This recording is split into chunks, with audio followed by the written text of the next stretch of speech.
Greetings, this is Calicat the Calicatster. I notice there hasn't been any updates and things on some of these channels, but actually this is not about an update on locations, Star Trek locations, or on Chimera. It's an update on Star Trek Uncharted.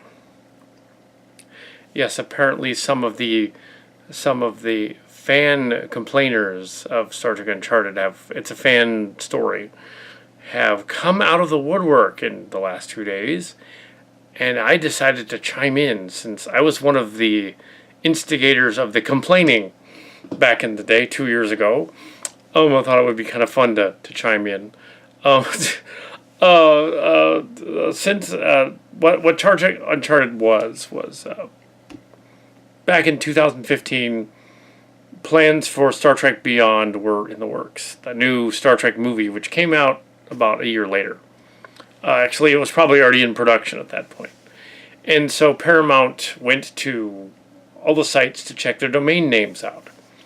And they discovered that one of the fans already was using Star Trek Beyond as a domain name. So they sent this person who was named Michael Chengamelt. He was a gamer. They didn't care, though. They sent him a cease and desist. They said, okay, you need to change that domain name.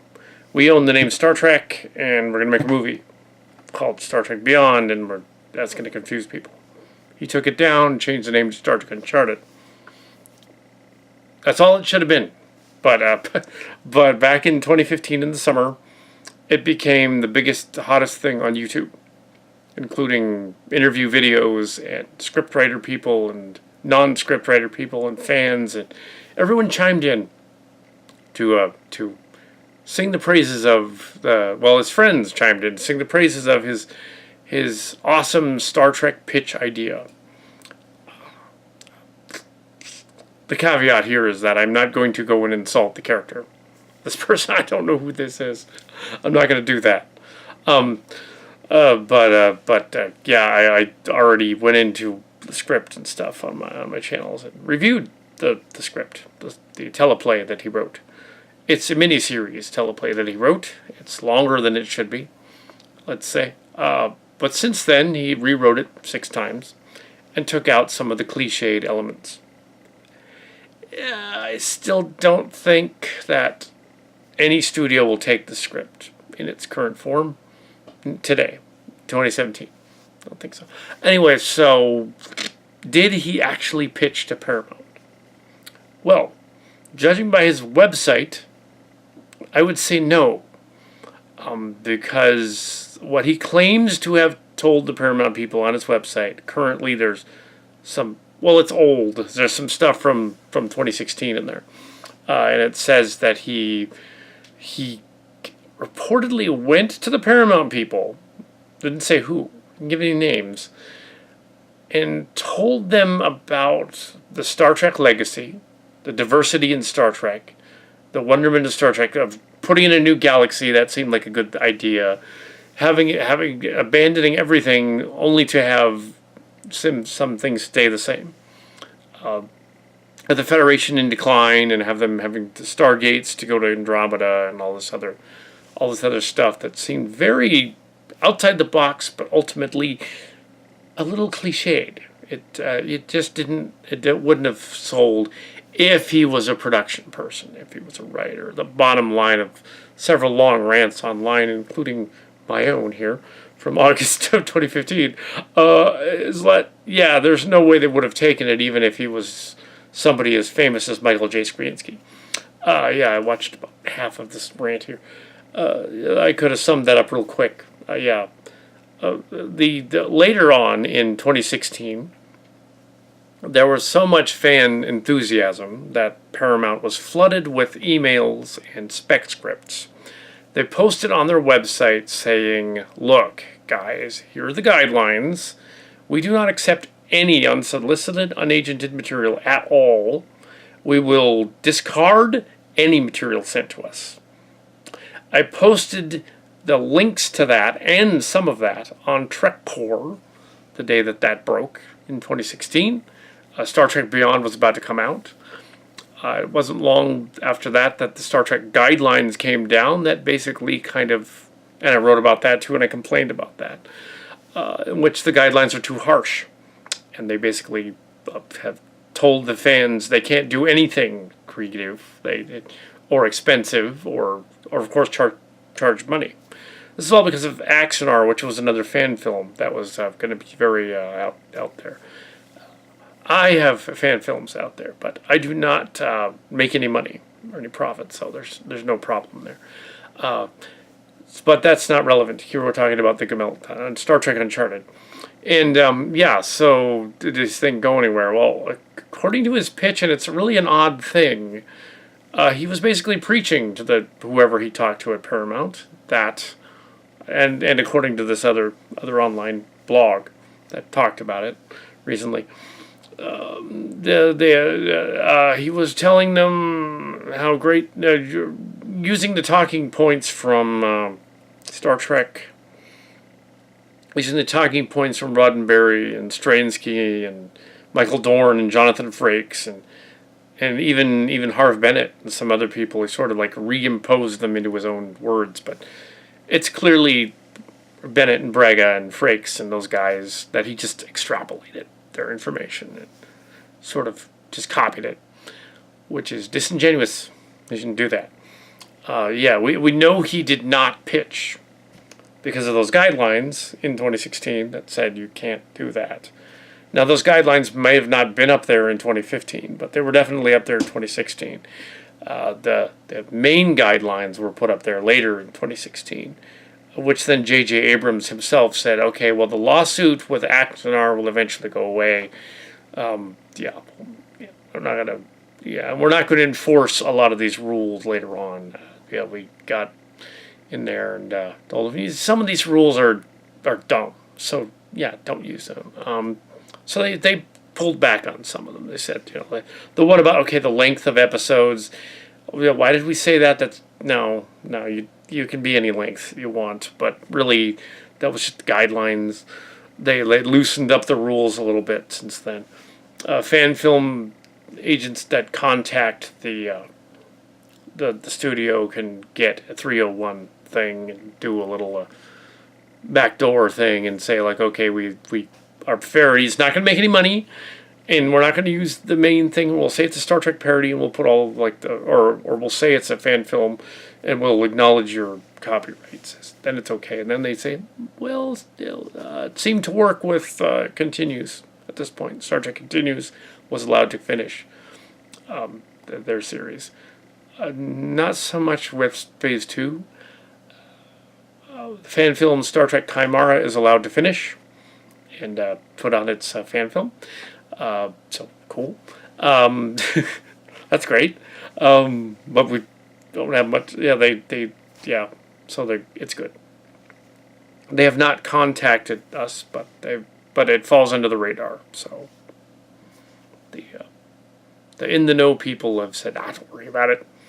Yours is fine. Anyway, so if Gamult had made his script into a fan film, then there would have been somewhere to talk. There would have been somewhere, there would have been something to talk about.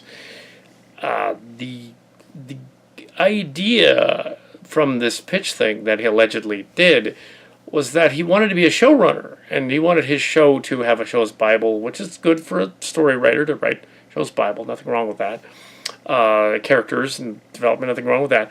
But that's all for the showrunners to figure out later. That's not your job as a writer. You're a showrunner, you can do that. Not as a writer. So if the show is your baby, then you do it. You do the whole thing. But that is very unusual in Hollywood. So you're not going to be a showrunner. So he didn't pitch. He couldn't have. There were also rumors and stories around that same time period that there were a lot of fans badgering the studio. There were a lot of fans complaining at the studio. People lining up to pitch their ideas. And the studio had to put up these rules to make the fans go away, essentially. Because, unsolicited, I couldn't walk in there. They would say, who are you? Show me the door. No, we're not going in there. Mark's Cards and I went to Disneyland in November of 2015, and there was speculation and rumor that we were going to Paramount to pitch 2, and that we were going to pitch our series, and the Discovery and Orville are the result. No. Sorry to disappoint you. We did not come up with the Orville and Discovery. Obviously, if we had the channel, it would be like, we never said it. We did, though, unlike this other dude who was like, I totally pitched. No, you didn't, dude. You didn't.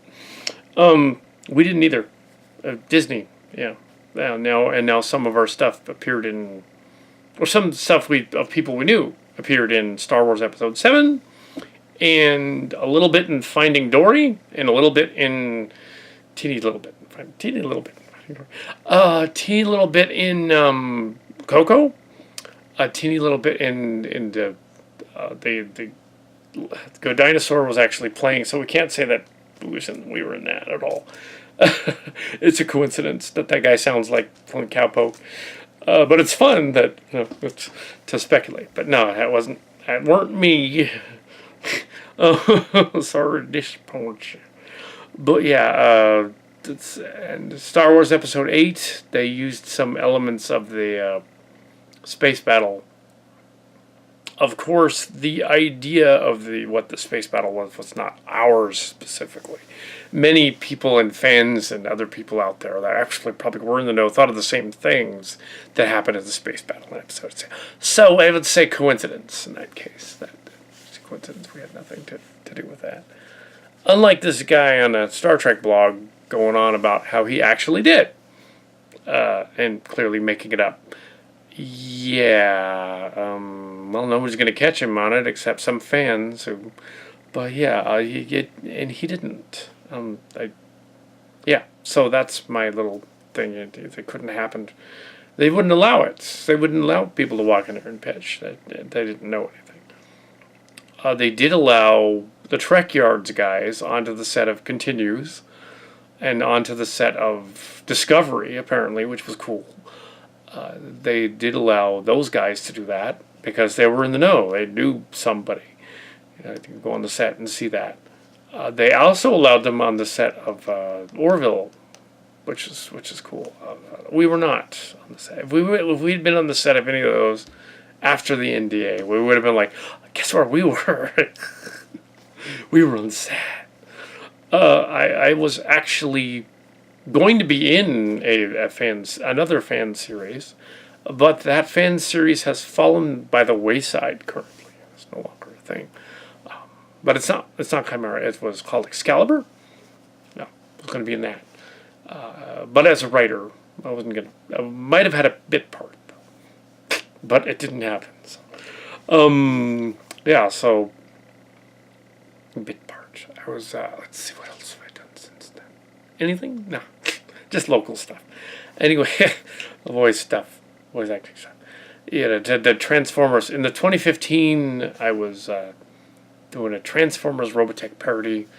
That's what we were doing, and we were arranging that, and with friends who knew of Disney and trying to get Disney stuff, mainly stuff like prop stuff. So it had nothing to do with a pitch at Disney. It was prop stuff we bought at Disney, brought it here, including the Disney stick that glows. So. If we knew somebody, but so there was no pitch. So you guys out there that are going, like, this one fan, he submitted pitch to Star Trek. He didn't. He did not. The Continuous guys did, but he did not. And they didn't get, they got to finish, but they didn't get pitch. They didn't happen because they wouldn't allow it. A game guy. I mean, he wrote some games. My suggestion would be to turn that story into a non-Star Trek science fiction story serial and publish it as a novel. Probably would work as a novel. So, so that's what he should do. Rewrite it, make the characters more. No. It's very creative, but there's just too much baggage. Even if I submitted something remotely like that, they would say that's too much stuff going on. We can't do anything with that. And no, he did not end up doing Discovery. That's a completely different premise from what I understand. Discovery doesn't have that. Although, yeah, Discovery does, however, have two characters that seem very Cal Cat-like. That's very interesting to the fans. They're like, what? Maybe he... Nope. It's a coincidence again. Female lead... With a female lead who might be bisexual, they were probably thinking... All the other fans suggesting that idea. And they were probably also thinking of Finding Dory from Disney. They were probably also thinking of, they were probably also... And there's a Stamets guy, I guess he's supposed to be too. He's a guy. There's Stamets and Burnham. Yeah, I guess. I haven't seen Discovery yet, but to review it later. We had nothing to do with that. Although the story, and I agree with this rant that was on a Google blog that on this subject, that story that Mr. Gummel wrote would make a good Orville episode if you just add one episode piece of it with that Stargate. That'd be kind of fun. Yeah, that'd make a great Orville. So why don't you contact Seth MacFarlane over there at Fox, 21st Century Fox Disney? They bought each other out, so we can say whatever we want now. But yeah, Disney now owns everything. So, yeah. So there you go. Uncharted. Yeah. There's a game called Uncharted that came out last year, but I don't think it has anything to do with this guy. I think it's a coincidence.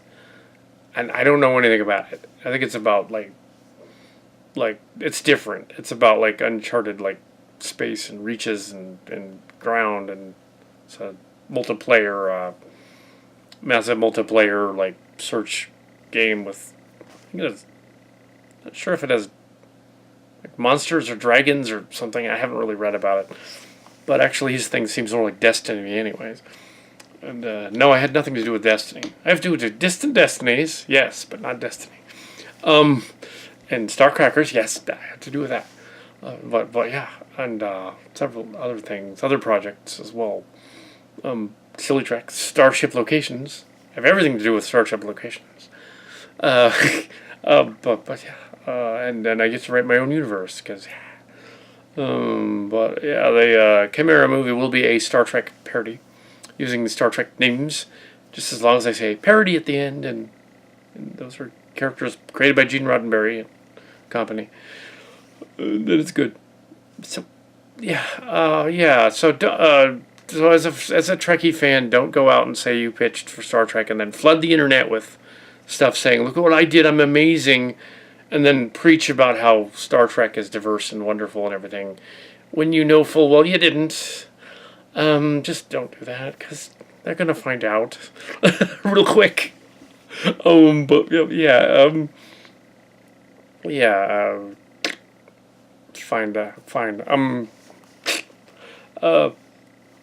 yeah, so there's my little rant about the update. I guess it's an update. I don't know where to put this. I guess I would put it on whatever channel this aired on originally. I will put it on Location Cat's channel, looks like. Oh yeah, I'll put it on there maybe tomorrow or the next day. It's not time sensitive at all. There you go. There's my little discussion thing. The update on Uncharted. We did not accept his submission either. But if you'd like to submit others, no. He did not submit to us. I'm just saying that would be kind of funny if, here's my story. Oh no, we're not accepting fan submissions yet. And we can't pay you, which is part of the problem. Yeah. If we do a Star Trek, we can't pay you. So yeah, if you send in anything to the CalCat show, we're non-profit and non-monetized, and if we pay you, we get in trouble. Yeah, which is why even though the net neutrality monetization thing is a thing, we can't actually make any profit. So, but it's fun just doing it just to do it. So like and subscribe to the Cal Cat Show channel thing, and we're in the middle of December and heading toward Christmas and the finale, and yeah, the Cal Cat Show technically has been off the air since 2015, but this would be season 9, and here we are, and yeah, Cal Cat.